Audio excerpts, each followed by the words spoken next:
তাল কিন্তু প্রায় শেষের দিকে, কিন্তু আমি যেহেতু তালের বড়া খেতে বা তালের যে কোনো কিছু খেতে প্রচণ্ড পছন্দ করি, তাই বাবাকে বলেছিলাম একটা তাল এনো। আর তো মাত্র কটা দিন, তারপরে আর তাল পাওয়া যাবে না আবার সামনের বছর। তাই জন্য একটা তাল নিয়ে আসাতে মার কাছে বললাম যে তাহলে আজকে তুমি তালের বড়া বানাও। মাও কিন্তু যথারীতি তৈরি হয়ে গেছে তাল ঠাল গুলিয়ে নিয়ে তালের বড়া বানাতে।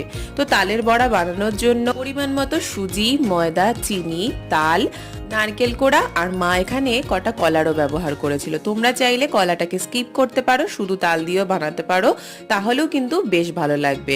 ব্যাস, এরপরে দুধ দিয়ে ভালো করে মাখিয়ে কিছুক্ষণ রেস্টে রেখে দিয়ে গোল গোল করে বড়ার আকারে ভেজে নিলেই তৈরি হয়ে যাবে কিন্তু তালের বড়া। জন্মাষ্টমীতে ঠাকুরকে দিয়ে প্রথম তালের বড়া খাওয়া হয়েছে, তারপর থেকে অনেকবারই খেয়েছি, কিন্তু তোমাদের সাথে শেয়ার করা হয়নি। জানিও কেমন লাগলো। ভালোবাসো এই তালের বড়া খেতে, অবশ্যই কমেন্ট করো।